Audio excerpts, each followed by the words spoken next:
Vincenzo Cox keeps a soccer ball in the classroom where he teaches U.S. government at Alief Elsik High School in southwest Houston. That is, when he isn't coaching the best prep football team in America. The soccer ball helps Cox squeeze in more time to recruit for his top-ranked squad in the Super 25 USA Today poll. "I keep a ball in the classroom just in case I run into a kid," said Cox, who is being heralded as the first African-American boys high school soccer coach in Texas to win a state championship after Alief Elsik's 1-0 thriller over San Antonio Reagan on April 21. "I give him the hallway test to see if he can comfortably juggle the ball." Cox believes his school's newly minted soccer crown will persuade even more students of color to play for Beyoncé's alma mater. Alief Elsik, located in one of Houston's most diverse communities, with a roster of players from all over the world, including Mexico, El Salvador and the Ivory Coast, shattered the stereotype that the best high school soccer in this country is played by suburban white kids. Alief is a community that's been kind of forgotten. "It's labeled as an area that has potential but will never do anything," said Cox, a Miami native and former sprinter at the University of Houston whose teammates included world record holder Leroy Burrell, now the Cougars track coach, and training partner and two-time Olympic gold medalist Mike Marsh. "I have a job that a lot of people didn't want, but this is the perfect job for me. We have a special group of kids." Alief Elsik's state championship also holds special significance for the small group of African-American men who coach high school soccer and football in Texas. Dan Daniel, who coaches boys soccer at Maid Creek in nearby Katy, attended the final with Stephen F. Austin boys soccer coach Robert Jones. "It's a big deal. We talk about it a lot. We are all trying to get there," said Daniel, who guided his previous school, Davis High in Houston, to the regional semifinals in 2007 and 2008 and advanced to the regional final in 2010. "I made the regional finals right after Coach Jones became the first black head coach to reach the regional finals. Coach Cox just opened the door a little bit more. Burrell knows Cox better than most people. After all, Cox was Burrell's training partner when Burrell set the world record in the 100 meters in 1991 and won a gold medal for the U.S. in the 4x100 meter relay a year later at the Barcelona Olympics." He said Cox's rise to the top of the soccer world was fraught with challenges and acceptance for his program.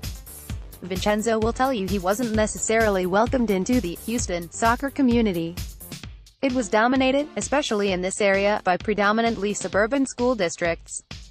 There's a different population there," said Burrell, whose son, Cameron, played soccer at a young age before switching to track. At last year's NCAA Outdoor Championships, Cameron broke his father's school record in the 100 meters and anchored the Cougars' first-place 4x100-meter relay team. "Vincenzo literally took that program from nowhere to a national championship-caliber program," Burrell said. "He was the right person at the right time to bring that soccer culture to life." Cameron Burrell said Alief Elsik's success could entice more people of color to play soccer. "Soccer doesn't really have a big presence in the black community, especially among boys. I think that's one area where we're lacking in America," said Burrell, who believes his world-class speed would have helped him excel in soccer. "If we had more players from the black community come and have a fair chance like in football and basketball, I think we would have more of a presence in the sport." Asked about the historical significance of his achievement, Cox didn't want to make his race or the race of his players an issue.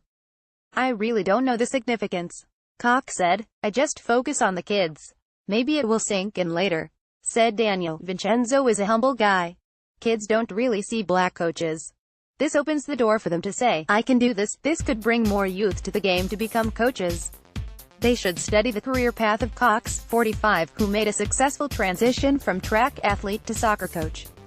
After tryouts to play professional soccer in Europe and the U.S. with the MLS's Columbus Crew, Cox finally found his calling. "My first sport was soccer. My family lived in Germany before we moved back to the U.S., Cox said. "I had a chance to be a very good track athlete at Houston. I was groomed by world-class athletes like Carl Lewis and Leroy Burrell." Cox ranked among the top college hurdlers from 1994 to 96. He finished fourth in the 1996 U.S. Olympic trials in the 400-meter hurdles in a group that included Olympic champion Derek Atkins. Marsh, who won 2 gold medals at the 1992 Barcelona Olympics, said Cox is a rarity among soccer coaches because he combines elements of soccer and track. "Coaches don't understand the depth and knowledge that Vincenzo brings from track to soccer," Marsh said. He ran for the best track coach that ever coached, in my opinion, and that's Tom Tales. Vincenzo fell in love with soccer at a young age. He comes from a military family that spent time in Germany, where soccer is huge. He understands soccer and a lot of the biometrics behind running and cutting that many coaches don't have training for. His boys move down the field with the kind of grace you see in track athletes. I coach my kids how to use their speed and when to use it. Cox said, I liken myself to Richard Williams, father of tennis superstars Venus and Serena Williams. That man was self-educated about tennis, and people didn't want to accept the fact he knew what he was talking about. Cox's teams play beautiful soccer. Crisp passing, sophisticated field spacing, constant ball movement and no wasted motion are just some of the hallmarks. I saw a few schools already trying to copy Elsik's style. That's how it's going to be the next few years. Everybody is going to want to play soccer the right way, said Houston Dynamo Academy under-17 assistant coach Mohamed Callan, a native of Sierra Leone who played professionally for several teams, including Inter Milan, and is widely considered to be his country's most famous soccer player. I have worked with Vincenzo and his players, and they are tactically proficient. Their style is completely different.